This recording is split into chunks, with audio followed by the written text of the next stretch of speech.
வணக்கம். திராவிட முன்னேற்றக் கழகத்தினுடைய மருத்துவர் அணி மாண்புமிகு முதல்வர் கழகத் தலைவர் அவர்களுடைய பிறந்தநாள் மாதமான மார்ச் மாதத்தை முதல்வரின் மாதமாக கொண்டாடும் விதத்தில் இந்த மாதம் முழுவதும் போட்காஸ்டின் மூலமாக கழக முன்னணியினர் மற்றும் கழக தொண்டர்களுடைய உரையாடலை ஒளிபரப்புவது குறித்து மகிழ்ச்சி அடைகிறேன். அந்த வகையில் அந்த உரையாடலில் எனக்கும் ஒரு பங்கு தந்து அரசியல் அமைப்பு சட்டத்தின் பாதுகாவலர் என்ற தலைப்பில் மாண்புமிகு முதல்வர் கழகத் தலைவர் அவர்களை பேசுவது குறித்து நான் மிகுந்த மகிழ்ச்சி அடைகிறேன். அதற்காக என்னுடைய நன்றியை கழக மருத்துவர் அணிக்கு தெரிவித்துக் கொள்கிறேன். நம்முடைய கழகத் தலைவர் அவர்கள் அரசியல் அமைப்பு சட்டத்தின் பாதுகாவலர் என ஏன் அழைக்கப்படுகிறார்? அப்படி அழைக்கப்படுவதற்கு இன்றைய இந்திய அரசியலில் அவர் மட்டுமே பொருத்தமானவர் என்பதை குறித்து உங்களோடு சில கருத்துக்களை நான் பகிர்ந்து கொள்ள விரும்புகிறேன். உங்கள் அனைவருக்கும் தெரிந்த வகையில் அரசியல் அமைப்பு சட்டம் இரண்டு வகையானது. ஒன்று எழுதப்பட்ட அரசியல் அமைப்பு சட்டம், மற்றொன்று எழுதப்படாத அரசியல் அமைப்பு சட்டம். எழுதப்பட்ட அரசியலமைப்பு சட்டத்தினுடைய உதாரணங்களாக அமெரிக்க அரசியலமைப்பு சட்டம், ஜப்பான் நாட்டினுடைய அரசியலமைப்பு சட்டம், நம்முடைய இந்தியாவின் அரசியலமைப்பு சட்டம் ஆகியவை இருக்கின்றன. எழுதப்படாத அரசியலமைப்பு சட்டமாக யுனைடெட் கிங்டம் அதனுடைய அரசியல் சட்டம் எழுதப்படாத அரசியல் சட்டமாகும். நம்முடைய இந்திய அரசியலமைப்பு சட்டம் ஒரு வித்தியாசமான அரசியலமைப்பு சட்டம். ஏனென்று கேட்டால், அமெரிக்க அரசியல் சட்டம் ஒரு தன்மை கொண்ட மக்கள் வாழுவதற்கான நாட்டிற்கான எழுதப்பட்ட அரசியலமைப்பு சட்டம். பல்வேறு மாநிலங்களை உள்ளடக்கியதாக இருந்தாலும் கூட அந்த அரசியலமைப்பு சட்டத்தின் குடிமகன்களாக இருப்பவர்கள் அனைவரும் ஒரு மொழி பேசுபவர்கள், ஒரு நாகரிகம் கொண்டவர்கள். ஜப்பான் அரசியலமைப்பு சட்டமும் அவ்வகையை சார்ந்ததுதான். ஆனால் இந்தியாவுடைய அரசியலமைப்பு சட்டத்தை பொறுத்தவரை பன்முக தன்மை கொண்ட மக்கள் வாழும் நாடாக இது இருக்கிறது.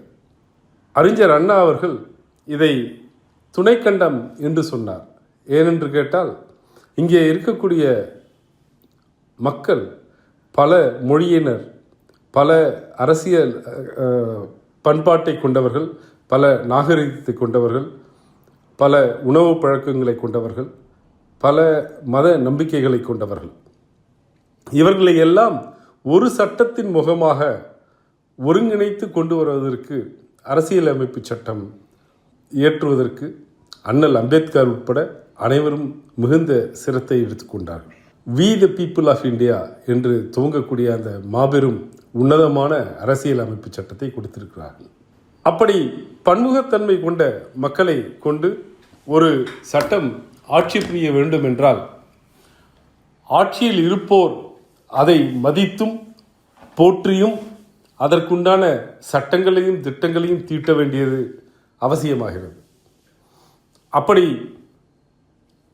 அந்த பன்முகத்தன்மையை குலைக்கும் வகையில் அல்லது அடிப்படை உரிமைகளை பறிக்கும் வகையில் ஆட்சியில் இருப்போர் சட்டங்கள் இயற்றினால் அதை எதிர்த்து நின்று குரல் கொடுத்து ஜனநாயகத்தை காப்பாற்றிட, போற்றிட, எந்த தியாகத்தையும் செய்ய எதிர்க்கட்சியினர் பணியாற்றிட வேண்டும். நம்முடைய கழகத் தலைவர் அவர்கள் இந்த இரு நிலைகளிலுமிருந்து எப்படி அரசியல் அமைப்பு சட்டத்தை பாதுகாத்தார் என்று நாம் அனைவரும் அறிந்தாலும் கூட சில கருத்துக்களை நான் பதிவிட விரும்புகிறேன். 1970களில் மிசா சட்டம் கொண்டு வரப்பட்ட போது, அதாவது maintenance of internal security act,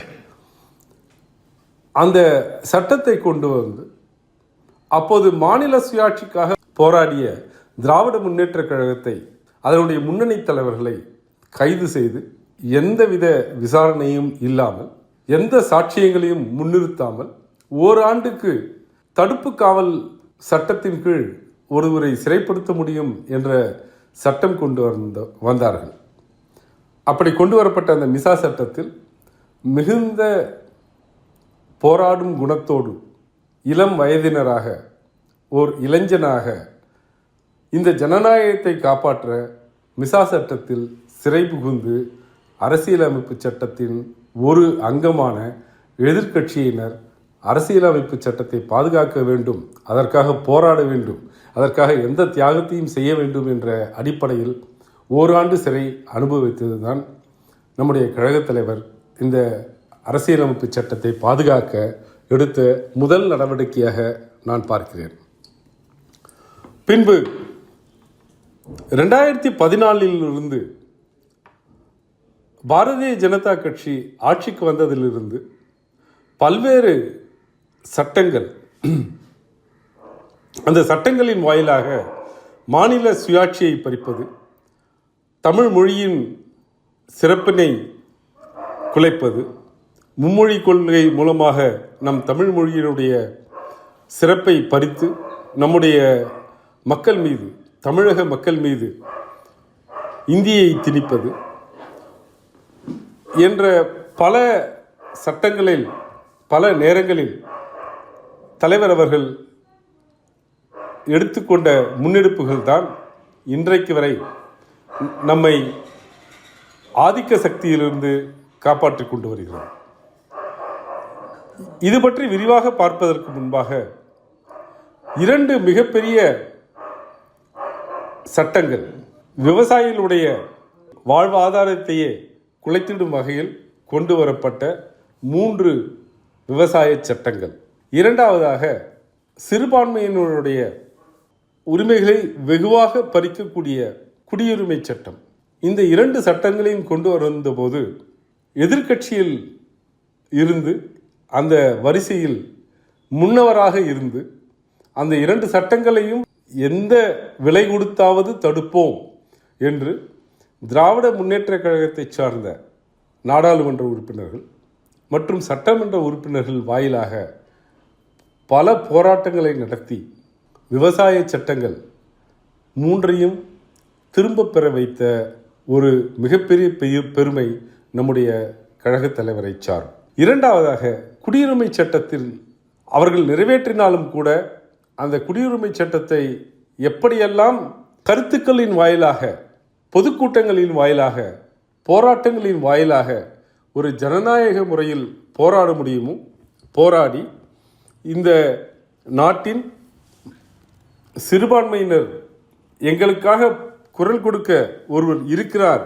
என்ற நம்பிக்கையை ஏற்படுத்தியது இந்த அரசியலமைப்பின் மாண்பினை காக்கக்கூடிய ஓர் செயலாகும். இந்த 2 சட்டங்களுக்கு பிறகு தற்போது நிகழ்ந்து வரும் நிகழ்வுகளை பார்ப்போம். 2 முக்கிய முன்னெடுப்புகளாக சமீபத்தில் நடக்கக்கூடிய நிகழ்வுகள். ஒன்று, மும்மொழி கொள்கையை நீங்கள் ஏற்றுக்கொள்ளாவிட்டால் நாங்கள் உங்களுக்கு நிதி தரமாட்டோம் என்று ஒன்றிய அரசு சொல்லி வருகிறது. மும்மொழி கொள்கையின் மூலமாக நாங்கள் இந்தியை திணிக்கவில்லை. இந்தியை திணிக்காமல் நீங்கள் எந்த மொழியாவது படித்துக் கொள்ளுங்கள். நியூ எஜுகேஷன் பாலிசி, புதிய கல்விக் கொள்கை 2020 இந்தி பற்றி நாங்கள் எங்குமே சொல்லவில்லை என்றெல்லாம் ஒன்றிய அரசு நம்மை குறை கூறி வருகிறது. ஆட்சி பொறுப்பை ஏற்று தமிழக மக்களை, அவருடைய வாழ்வாதாரத்தை மிகுந்த உயரத்துக்கு கொண்டு சென்றிருக்கக்கூடிய தலைவர் அவர்கள் எதுவரையினும் சரி தமிழ் மொழியை காக்க தவறமாட்டேன் என்று சொல்லி 2 வாதங்களை முன்வைத்தார். ஒன்று, நீங்கள் அளிக்கக்கூடிய பணம், எங்களுக்கு தர வேண்டிய பணம் மும்மொழி கொள்கையை ஏற்றுக்கொள்வோம் என்று ஒரு நிபந்தனையின் பேரில் அல்ல, அது எங்கள் உரிமை என்பதை மிக அழுத்தமாக வாதிட்டார்.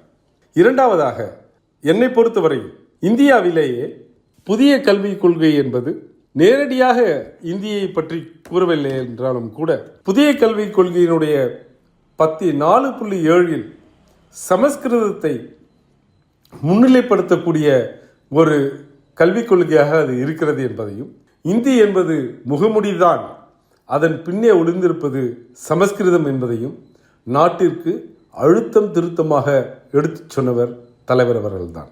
இரண்டாவதாக, நீங்கள் கொடுக்கவில்லை என்றால் என்ன, தமிழகம் அதனுடைய நிதிநிலை ஆதாரத்திலிருந்தே இந்த கல்வியை மேம்படுத்த அந்த 2400 கோடியை செலவிடும் என்பதை எடுத்துச் சொன்னவரும் அவர்தான். அடுத்ததாக, தொகுதி மறுவரை என்ற அந்த பிரச்சனையை எடுத்துக்கொண்டோமேயானால் 2020 தானே வரப்போகிறது, அது நாங்கள் எப்போது செய்யப் போகிறோம் என்பதே தெரியாது, இப்போது ஏதோ ஒரு ஆதாயத்திற்காக நீங்கள் இந்த பிரச்சனையை எடுத்திருக்கிறீர்கள் என்று மழுப்ப பார்க்கும் பிஜேபிக்கு எதிராக, ஒன்றிய அரசின் ஆட்சியாளர்களுக்கு எதிராக அனைத்து தென் மாநில அரசியல் கட்சிகள் தலைவர்கள், ஒரிசா மற்றும் பஞ்சாப் மாநில அரசியல் கட்சிகள் உட்பட அனைவரையும் ஒன்றிணைத்து ஒரு ஜனநாயக ரீதியில் அரசியல் அமைப்பில் எங்களுக்கு இந்த பிரச்சனை இருக்கிறது, அதை ஜனநாயக ரீதியில் பேசிட வேண்டும், பேசிய பிறகு அதற்குரிய விவாதத்தை வைத்த பிறகுதான்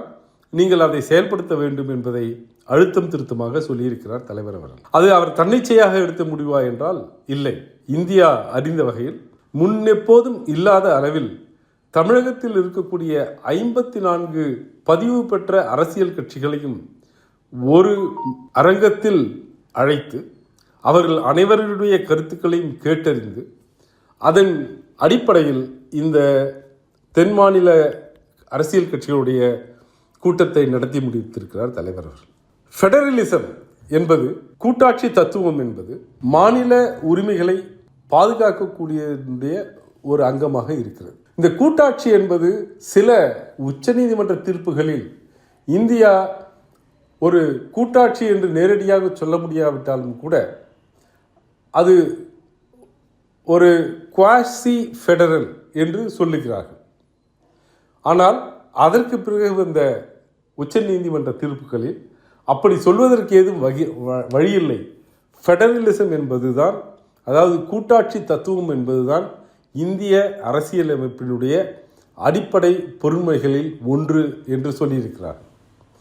மாநில உரிமைகளை ஒதுக்கி தள்ளி ஒரே நாடு ஒரே தேர்தல், ஒரே நாடு ஒரே மொழி, ஒரே நாடு ஒரே சட்டம் என்றெல்லாம் கனவு கண்டு கொண்டிருப்போருக்கு இடையே எந்தெந்த மாநிலங்கள் பிறப்பு சதவீதத்தை குறைத்து நாட்டின் நலனுக்காக அறிவியல் பூர்வமான முன்னெடுப்புகளை செய்தனவோ அந்த மாநிலங்களை வஞ்சிக்காத வகையில் இந்த டீலிமிட்டேஷன், தொகுதி மறுவரை நடத்தப்படக்கூடாது என்பதை புள்ளி விவரங்களோடு முதலில் இந்த நாட்டிற்கு எடுத்து சொன்னவர் நம்முடைய கழக தலைவர் அவர்கள்தான்.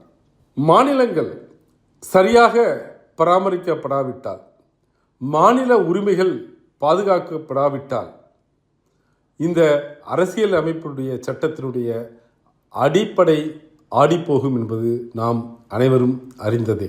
சொல்லப்போனால் அரசியலமைப்பு சட்டத்தினுடைய முதல் பிரிவிலேயே India is a union of states என்றுதான் சொல்லியிருக்கிறார்கள். மாநிலங்களால் உருவானது ஒன்றிய அரசை தவிர மாநிலங்கள் ஒன்றிய அரசால் உருவாக்கப்பட்டவை அல்ல. இதை புரிந்து கொள்ளாத ஒன்றிய அரசின் ஆட்சியில் இருப்போர் மாநிலங்களை தங்களுடைய அடிமைகள் போல் நடத்துகிறார்கள்.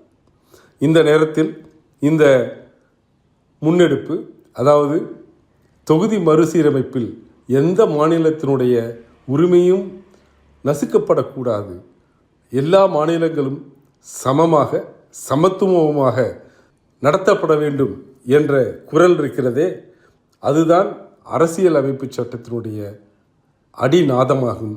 சொல்லப்போனால் ஆர்டிக்கல் 1 அரசியலமைப்பு சட்டத்தினுடைய அடிப்படையே இந்த மாநிலங்களுடைய உரிமைகளாகத்தான் நான் பார்க்கிறேன்.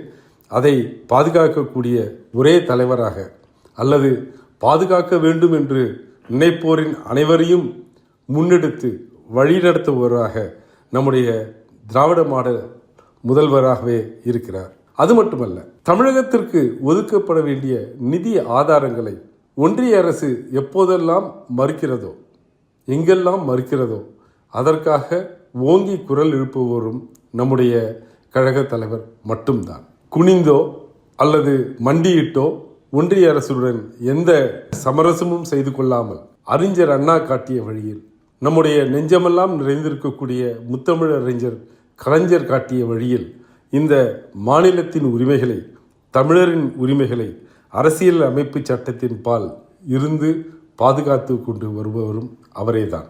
இவை மட்டுமன்றி இந்த அரசியல் அமைப்பு சட்டத்தை சரியாக கொண்டு செல்ல வேண்டும் என்றால் எப்படியெல்லாம் தனிமனித உரிமைகள் பாதுகாத்திட வேண்டும் என்பதை அறிந்து தமிழகத்தில் இதுவரை எங்கும் அரசியல் அமைப்பு அடிப்படை உரிமைகள் பறிக்கப்பட்டது என்ற ஒரு முணுமுணுப்பு கூட இல்லாமல் ஆட்சியை நடத்தி கொண்டு இருக்கக்கூடிய முதல்வரும் நம்முடைய கழக தலைவரே தான்.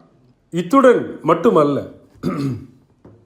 அரசியலமைப்பு சட்டத்தின் கீழே எப்படி மாநிலத்தினுடைய உரிமைகள் பல்வேறு வகைகளில் பாதுகாக்கப்பட வேண்டும் என்பதை அறிந்து அதற்காக மற்ற மாநிலங்களுக்கும் தமிழகத்திற்கும் இருக்கக்கூடிய பல்வேறு பிரச்சனைகளை பேச்சுவார்த்தையின் மூலமாக எப்படி தீர்க்க வேண்டும், அல்லது எங்கெங்கெல்லாம் நீதிமன்றத்தை நாட வேண்டுமோ அங்கெல்லாம் நீதிமன்றத்தை நாடி நம்முடைய மாநில உரிமைகளை பாதுகாப்பது மட்டுமல்லாமல் அது அரசியலமைப்பு சட்டத்தின் பால் இருக்க வேண்டும் என்பதை புரிந்து அதுபோன்றே ஆட்சியை நடத்தி கொண்டு தமிழக மக்களுடைய வாழ்வை மேலோங்கச் செய்த தலைவர் அவர்கள் வாழ்க.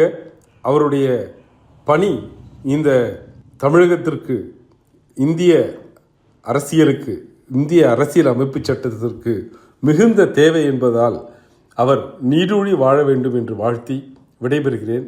நன்றி.